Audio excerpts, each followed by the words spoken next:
you actually become happier because you feel that you've achieved something at the end of the day, and you've actually got something to tell the rest of your family what you did. It's not just a nightmare that you kind of lived through. More power to the women out there. I love our audience to be skewed in the women direction. I think they would be if we're two handsome looking chaps. We have some hope.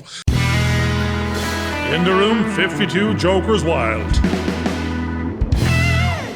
Us over 40s will have multiple comfort zones around us, and we keep on entering into them and sitting in them, and as you said, I think you even said a few minutes ago, you might just sit down somewhere and put a blanket around you and just shut the world out and get comfortable and just switch off that noise. So that's one type of comfort zone. And then there's the work one where we're saying, well, I know what I do. I get in there, I do this, I do that, and there's nothing going to be out of the ordinary, and I know I'm able for it.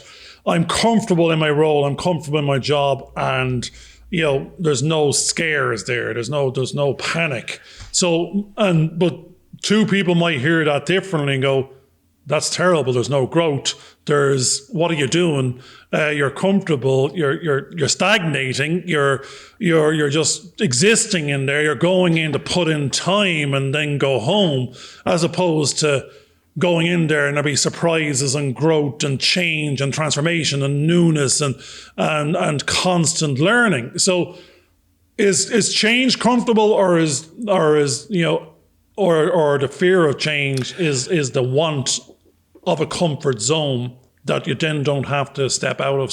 You're building your own silos, stepping into them and calling them comfortable, and my zone of where I exist and don't step out of, and I feel comfortable in. I think 40 over 40s. Yeah, 40 over 40s. Yeah. Well, it's interesting because during lunch I sat down and watched a YouTube video that was about how it actually indicated two brothers that they'd been born in the sort of late 1990s thereabouts, and this was the youngest brother. They were born to a middle-aged, a middle-income family, if you like. They weren't overly intelligent, all this, but they just had a job and it was a family. They could get by, and as they grew up, the kids wanted to have the same toys that all their mates had, and they had to be told, no, we can't really afford that at the moment, so they had to do without. And this young fellow was constantly saying, am I happy? How come they're happier than me? How come they can have all these things? And what do I need to do to get the same kind of happiness that they're actually having? And throughout his life, he had these same expectations. He was never happy where he was. There was always something else just outside of his reach that he couldn't quite attain. And in the end, he worked his way up the corporate ladder. He was earning money. He was being successful, but he realized he hadn't got a family. He hadn't got a wife. Everything was quite shallow.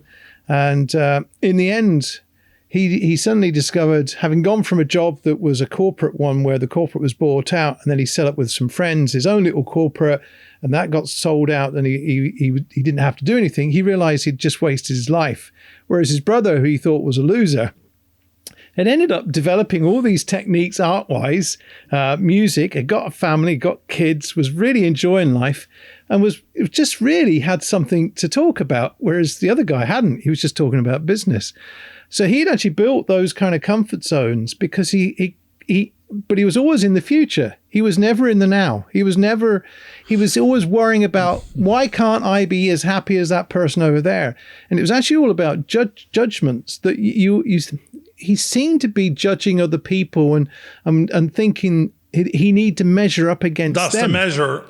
And I think what it is that really we need to stop doing that. Now, what you're going to love this. Your last 5 sentences have been 5 episodes of our show. You're like happiness. Now, for the people in the future, there is an episode called Happiness is about to go out next week in this timeline, but that's going to be a bunch of months behind when we actually hear this one. But we're talking about happiness and what the measure of happiness might be from one individual to the next individual, and we're always looking over the garden fence and seeing the grass is greener and thinking that if I have that car or that bigger house, or I will be happier. No, that's happiness. You also talked about judging comparing to others. And again, we're going, rather than saying, what are we in ourselves? And you mentioned the power of now and living in the now and not living in the future, which was another episode of Types. So an awful lot of the language is coming to wrap around into this. They're not separate pieces. This journey of fear and, courage is the other side of fear, and growth is about change and transformation and learning, as opposed to stagnation and being in a comfort zone. Now, comfort zone you could be comfortable, but you could be stagnating. It could be self-imposed in the sense of I have made myself comfortable so to ignore the fear of growth and change. So I'm calling myself comfortable in a silo because and affirming to myself that it's okay, when actually it isn't. It's a false set of happiness of saying I'm okay because I'm not afraid, where fear is not fear, being afraid of the monsters under the bed, but rather the task list at hand. And so it's a weird language. I mean, there's either another one out there called, Weird and Wonderful and Life. And we're saying, and so we've got to get into this language of what is happiness. And it's not comparing to someone else, a measure of success or amount of family or distance, from here to the moon in terms of acquisition of goods. It's are you happy in yourself? Are you happy in your life? Are you happy in your health? Are you happy in your wealth? And not compare it to someone else, because they might be as happy as a pig in shit with nothing. And there's no point in comparing to them and think you're going to be as happy as them, because their measure is a different measure. And they're not even measuring potentially. It's what makes you happy. What is your measure of happiness? And it's not under one heading. It's under a lot of headings of relationships, family, friends, health, wealth, knowledge, growth, and even legacy, and where are you on your planet and in your life cycle. So to sum up quite quickly, what I heard is you've touched on an awful lot of our subjects over the last 12 to 16 weeks. They go a little bit deep, they go a little bit wide, but what all of them come back to do is say it's a journey of self-growth. We're going to stick in the caveat of for the over 40s, because we think they might be a little bit more mindful of where they are in their life cycle and whether they actually are even aware of half of these things, and now they've got time to pivot and become more self-aware and mindful and start peaking and troughing in the ones that make sense and the ones that don't.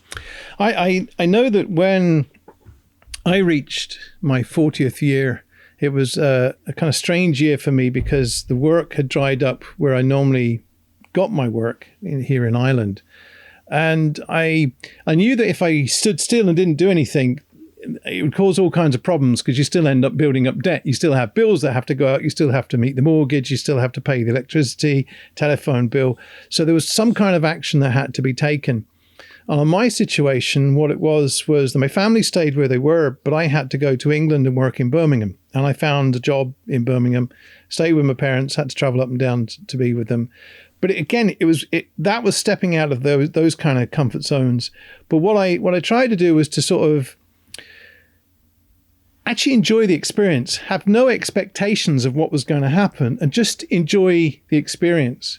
And I think what other people in that sort of age bracket start to realize is that they do have some knowledge of life. At that stage, my children were either 13, 14. They were becoming a little bit more autonomous in a way. They had their mum with them here and stuff. And you began to realize what was important in life was family for us in particular. And all we were doing was that particular job just to sort out some kind of little financial situation to give us a little bit more stability until another opportunity arose somewhere else, which I then took. And that opportunity happened a couple of years later and took me in some people would say a backward step, because I went from being a senior lecturer to a lecturer. But what it gave me was an opportunity to be back at home. I could do my normal hourly work, but I also started making films. All the ambitions that I had before, I suddenly said, look, if everybody else is going to be a block to me, I'm going to unblock it and do it my way, because that's what I've learned. And we produced a feature film, the first feature film. And we started producing other things. I then wrote 2 novels, and which I never thought I could do. So you do get to that point where you realize that you haven't run out of life, but life is very precious and you need to use it in a very, very economical way so that everything is put in its proper place. And that includes the job and the so-called business. It has to be put in its proper place so it doesn't dominate the rest of your life. So you can be creative and see where their opportunities can actually take you. And I think that's the reason why I think this is about self-coaching people who are in that sort of part of their life, just reaching their 40s, in going to their 40s, and suddenly realize they want to do something. And maybe this is that moment where they want to change the career they've had and try something new and start to realize and get out of that fear that, yeah, you can do anything. You can start something new. Like 7 or 8 years ago, I started to play the violin. That was new to me. I was told, you're too old. But no, you're not. One day at a time, being happy, just enjoying what you're doing, and you should be okay. No, we're turning in this one is turning into happiness, which is a strange. We already had one we thought was happy, but that when we actually ran that third podcast, it wasn't about happy. It never works out the way. We start with a subject and it turns into a different weighting because that's where the title nearly leads. This one, we were starting off, I think it was, comfort zone, and is now nearly on a journey of, well, it's an end product. If you want to be happy, you got to get outside your comfort zone and do these different things and different weightings at different times in your life. So earlier on in life, as you were saying, in order to provide for your family, you had to get out of your comfort zone of living in Ireland and go to somewhere you wouldn't be as comfortable in an environment, let's say it's just England. It's not that it's uncomfortable. It's just not home. It's somewhere new. It's not your family aren't there. They're at home. You're sacrificing the happiness of being around them to go somewhere to earn, so to pay for their happiness of not, of having the bread on the table and not have to worry about the bills at the time. So and then the strange thing is you're happy to be the provider. You're happy to sacrifice an element of your own happiness of being in your comfort zone at home to put yourself outside that comfort, to go somewhere else, to be the provider so your family can to not have to move as well, and they can go to the schools they need to go to, and your wife can take care of the children, and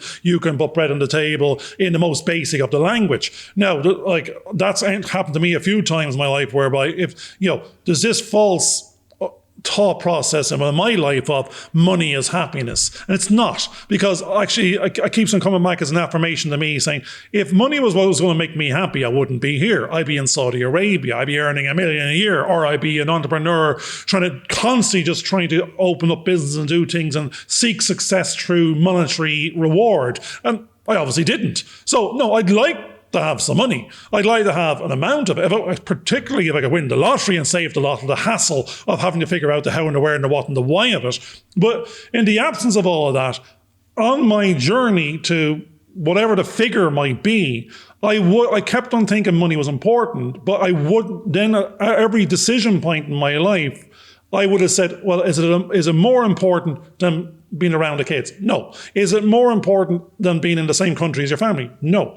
And as you said, I might take less and accept less monetary reward for the work-life balance that I was tuning into as soon as I had a wife and children, and their age profile of them liking you to be around to when all of a sudden they just want you to show for them from A to B. So I'm in that timeline of they like you to be around. You're in the timeline of, well, they're married with children of their own nearly, and they like to come visit. You've done your job. My job is I'm a couple of years behind you in their age profile and when I got married and God knows what. So money is not the important thing in my life. I'd love to have more of it, but it will not be the overriding factor. I am happier in my being to have more time with my family and my friends and be in an element of comfort zones under various headings whereby I don't need to make myself uncomfortable unnecessarily.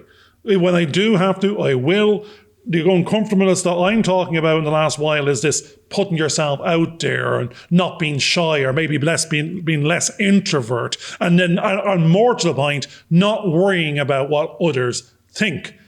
This is our life. We're doing it. These shows are for ourselves first. If it helps us, we do believe it might be a little affirmation to others that, look, these lads are figuring things out. They seem to be happy in their skin.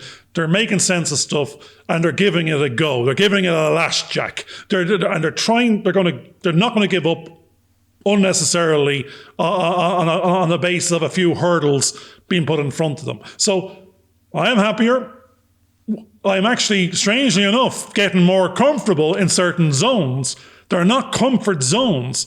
They just were uncomfortable zones before. And I think we're now getting a little bit comfortable in those spaces to enjoy ourselves and be happy in what we're doing. And that will lead to other results. I think there's several things that were sort of coming to my mind as we were going through that. We happiness isn't through having money. And also there is a sense that we try to control what our lives is all about. We have no control over what our lives are. We could have planned several things that we were going to do today or last week or whatever, and none of those things worked out because circumstances changed. But because we're in a very adaptable sort of situation, we can modify our lives to fit the needs that we have at that particular moment. And we can stretch or contract depending on what the needs are. We also find that with money, that your needs, you get the money when you need it. You don't know necessarily where it's going to come from all the time, but something will happen, a door will be opened, and an opportunity will arise that will give you the money that you need to do certain things. There's a thing called The Secret, and I think that kind of goes into it, but not necessarily going into that kind of stuff. Oh, but that's back to ask the universe and it will provide.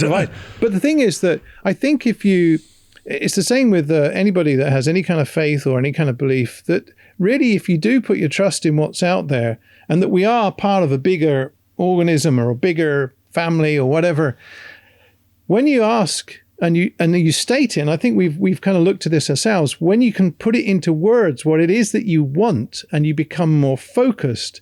In our case, it's developing these shows and trying to work out what it is that we want.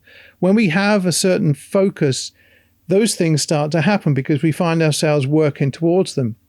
And quite often, if you look at the whole scheme of things, it can be very, very overwhelming. You can kind of go, oh my God, I can't do that. And this is why you want to go back to your comfort zone, because you're being pushed beyond your limits. But if you can break it down into small chunks, as we've discussed before, you can start to find that you can accomplish those things and you become more focused. And because you've become more focused and you've done those little things, you actually become happier because you feel that you've achieved something at the end of the day, and you've actually got something to tell the rest of your family what you did. It's not just a nightmare that you kind of lived through. You've actually done this, and this, and you can now share that with your family or whatever. And quite often, that's the other thing. If you can then spend the time with your family and allow them to have conversations with you, your life does then become rich. And it's back to one of the other episodes where we talked about listening. If you then are not just so preoccupied with having to do other things, you can then start to come back, listen to what they're talking about, and really start to enjoy the conversations you're having. People used to go to the pubs. That's interesting. Listen. You mentioned The Secret. You can ask the universe for what you want. At the same time, you're meant to listen to the universe when it's letting you know what it's putting in front of you and providing. And the other thing about good luck and recognizing that you've asked the universe, it will put stuff in front of you, front and center, but you're meant to be aware of it. You're meant to observe it. You're meant to react to it. That's good luck. You spot this opportunity. You recognize you have the skill set and the wherewithal to do something with it. And then you've got to put it into action. We talked about acting before, and action and the definition of it. And there's no point in talking about it. You've got to do it. You've got to step up. You've got to make it happen. You've got to manifest it. So the journey of creativity and ideas and innovation that's hidden out there in the universal field that can be brought into the material now is true manifestation and true action and true doing. And that's, we've touched on in the past as well. Now, before we came onto the air on this show, what was interesting when I sort of came online with George earlier was he was doing something which would have been way out of my comfort zone, and I think his. And he was investigating, tag words on YouTube and SEO, like search engine optimization, to try and figure out how to get these shows an audience. And in the sense of, because there's no point in us doing this manifesting of what we might think is a value or a product or something and packaging it and putting it in a box under the bed, or the proverbial box under the bed, if we just put it up on a YouTube channel with no idea how to promote the channel, no idea who the customer is, no idea where they are, no idea how to get them engaged. Now, LinkedIn, we have a little bit of a better understanding of who's out there and maybe how to engage with them because we're a bit more familiar with the platform, but we are middle-aged, men and unaccustomed to marketing, and least of all social media marketing, and even lesser than that again, this language of SEO and search engine optimization using tags and targeting mechanisms that the kids of today are doing second nature.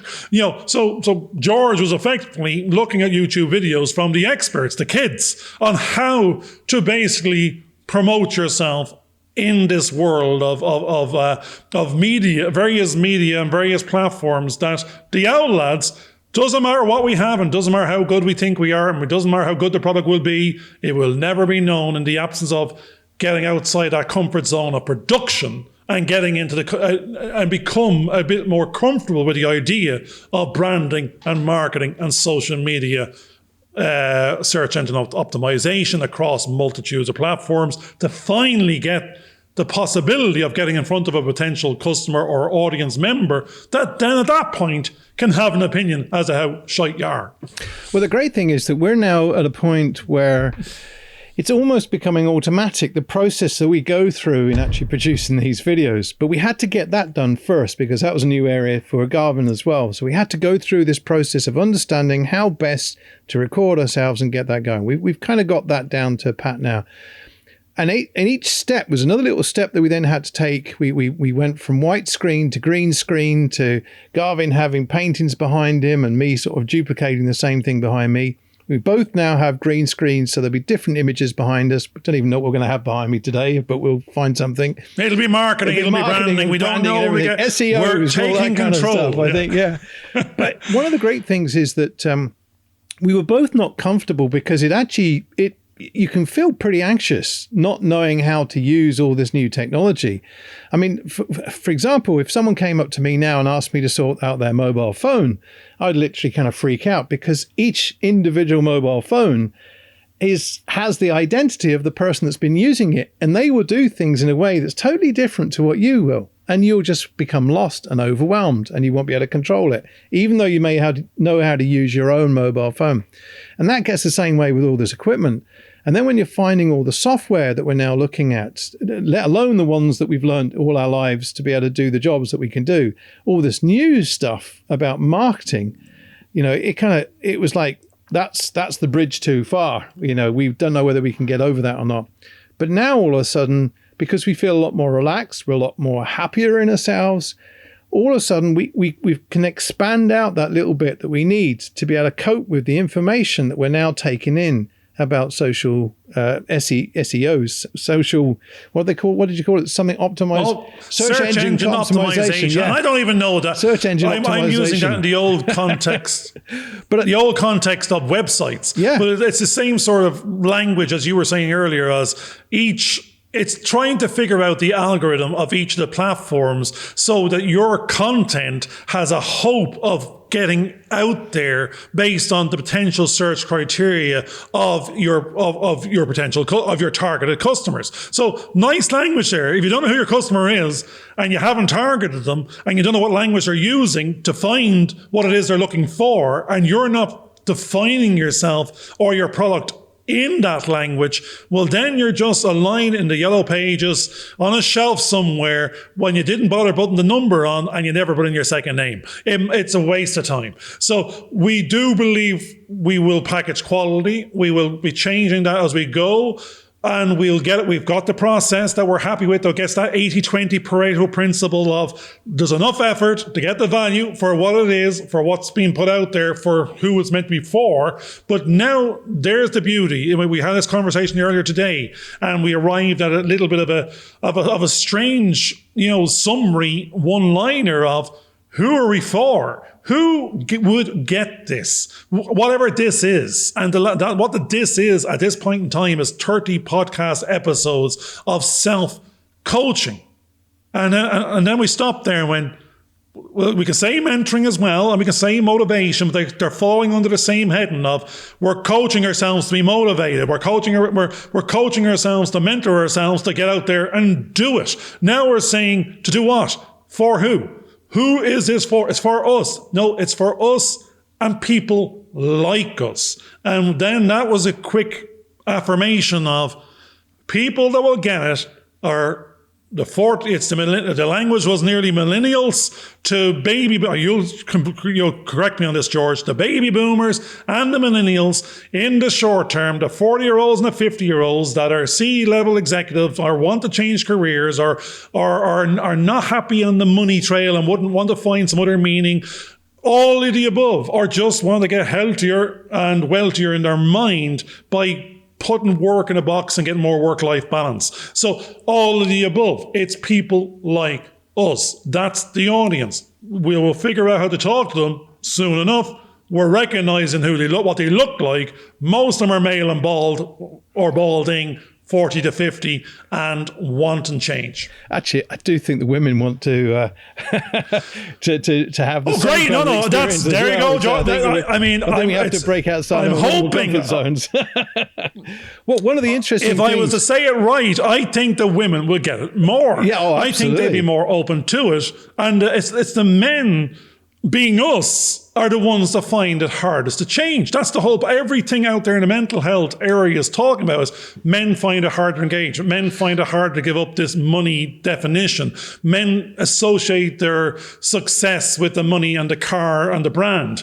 And women are just going, it's the happiness and the family and the motivation and the mindfulness and the yoga. Where actually the men we're just we have to take off this pretend facade and get comfortable in the new skin of that's good for the goose and the gander. And that's what we're saying. The thing is, more power to the women out there. I love our audience to be skewed in the women direction. I think they would be if we're two handsome looking chaps. We have some hope. But we're not going to be sexist. We're not going to be racist. We're just saying this is about a mindset of knowing that we're uncomfortable, we need to get comfortable again, or we're too comfortable, we have to make ourselves uncomfortable and grow. And it doesn't matter what the heading is. Absolutely. What I'm finding is quite interesting is that nothing that we're talking about is new. No. And I've been looking at... We've read a dozen books each. Yep. Everybody is saying the same thing. Nothing is new. We're all just coining a different phrase and using a different language and tweaking it a bit. But at the core, it's fear, it's anxiety, it's the stresses, it's the wealth, it's the health, it's the growth, it's the perceptions, as you say, it's the perfection. It's all these feelings and emotions and different levels of weighting as to have you enough of one and too much of another. And what drives that in terms of the factors that cause and effect things that cause you to be happy. Oh, it's money that makes me happy. Oh, well, what are you going to do with your money? It's not collecting in a box and putting it over there. Oh, I'm going to buy a big car with it. So it's the car that makes you happy. So it's this understanding of your own emotions and how you can affect them by surrounding yourself with family and friends and things, or maybe less things and less family and friends, depending on the type of relationship. I think the reassuring thing is, though, from a lot of people is that others have gone through these same kind of experiences and they've come through the other side and they've managed to sort their lives out, change things around, and actually become more successful in the way that they've been doing things because they've gone through this kind of crisis. And quite often a crisis actually brings about opportunities that they never thought of beforehand. Most people, they get stuck in this rut that just because they've done certain GCSEs or O-levels or leaving certs or whatever the thing is that you do when you finish school, that they're actually now marked for life, that they can't do anything else. Yet the people that didn't really succeed at school have gone off and done all kinds of amazing things. They've usually ended up being the CEOs of companies that then employ the PhDs because the people went off and studied and did quite well. The thing is that we can change our lives anytime and do something new and do something different. We don't have to brand ourselves as in... Now, George, I'm going to stop you.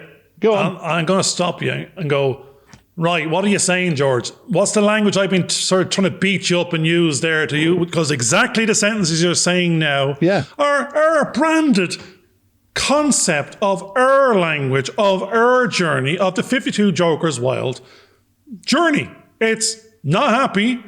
You don't need to wear the suit you were given at the beginning. You can change at any time. You can be a joker. You can deal yourself a new set of cards. You can basically be a jack. You can be a queen. You can be a king. You can be an accountant. You can give that up and try again and become a plumber. Once you're given these cards, you can swap them out. The problem with most people is they think once they've aligned themselves into that suit and that journey and that career that they're stuck in it. Yeah. And it becomes a sentence. And what you just said was, you don't have to. You can be anything you want to be. You can change tomorrow. It will be difficult. It won't be easy. You might have to retrain, relearn.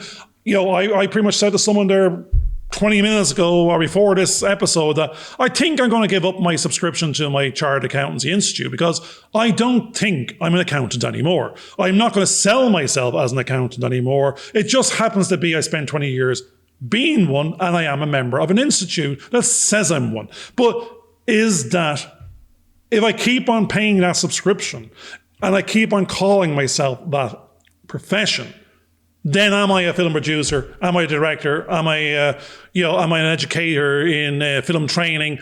Or am I an accountant? Because my card says Chartered Accountant. So you can get a card on Vistaprint, you can print it off and call yourself, nuclear florist. It doesn't matter. You can decide what it is you are. You can create something new and you can make yourself be the subject matter expert in it and you can put yourself out there on social media land and be the guru. It's up to you. There are no rules, but the ones you enforce and put on as the suit. Absolutely. Be a joker, be a chameleon, and keep on changing to suit your emotion and feeling and what makes you happy and where you want to be in your growth path. I think the important thing is that I know that I set off to be a filmmaker years and years and years ago. I became an editor. I've done directing. But I was actually working always to somebody else's plan, to somebody else's goal, to somebody else's, whims, if you like. And my frustration was that I was never doing what I wanted to the level that I wanted to work at. And I actually gave up and said, right, I'm no longer going to work as a filmmaker or an editor or a producer for other people. And once I laid down... There's a lovely language for other people. For other people, yeah. Because now what I'm doing is I'm actually doing all those things that I've been wanting to do every single day, except for weekends because I don't work at weekends. But every single day we're going off, we're shooting something. I'm using my cameras, I'm using my microphones, and then I'm editing and I'm being creative with my artwork. All the things I thought I'd given up or wasn't able to do because nobody else wanted to pay for it in the way that I felt they should do. They didn't reward my value, if you like. I now feel more valued because I'm now producing things in a way that I'm enjoying, having fun with Garvin's, having a natter, which is also another activity I like enjoying. It's the natter. When I get a chance to have my Not my many word people in, will come up with that, I'll tell you. But it's good. So we're now enjoying what we're doing. We feel as though we're growing, not only as people, but also within the skill level that we're doing. And we're now starting to say, right, where do we want to go? What do we want to explore? How do we want to get there? What little thing can I do today to make sure that happens? And so I don't mind doing the research that I need to do for that. And I'm actually enjoying it because I feel as though I'm learning something new and it's taking me one step closer to what I would like to do for myself, which is eventually to be, let's say, producing a couple of feature films. And that's where we're going to go. No, definitely. It's on the path. It's on the yellow brick road. It's somewhere behind the curtain at Oz. And now the one thing, I suppose, for the audience out there, or the intended audience or the potential, and we're going to be like affirm in the positive and say, yeah, when you're there and it doesn't matter when the when is and where the where is and the who, it's, if you ever engage with this, where we're not under the illusion that everyone can stop their work and not pay the bills, because that's the hardest thing on the planet. That's the hardest thing to do is to let go of the baseline of what you're putting up with or what you've got currently that you're using to pay those bills and pay those mortgages and getting the kids through school and putting food on the table. But we also got to that level and said, but we weren't happy. So then it was making us ill. It was making us sick. We were resenting going to work. We know the reward of all that was the money to pay for that baseline of existence, but that was the problem. The wording became existing, having to go to work and putting time in and killing time, and so people have to do that. We have to get money. Now it's not going to be easy, but if we can explore, and that's why all the gurus out there say, if you can make the hobby become payable in those off hours and weekend hours, and then it starts earning, then start swapping it out for this other thing you don't enjoy, and you'll end up doing. Entrepreneurship is not an easy job. You're swapping a 40-hour known pay for an 80-hour unknown one, but the 80-hour one won't feel like work. You'll be putting it in, you won't even know what's happening, you'll be enjoying it, you'll be involved in multiple levels, and even though you should be more stressed, you'll probably be less stressed, unless too many other people are becoming dependent upon you. But we're not going to explore everything at the same time. I think the key... It's just acknowledge the fact that it's difficult to move from A to B, but you will know in yourself if you have this uncomfortableness and this, dread of keep on doing what you're doing on a constant basis. Change is required, and what needs to be done. You need to change. You need to get out of there and do something else. Yeah, literally, in a few words, if you stop, you die.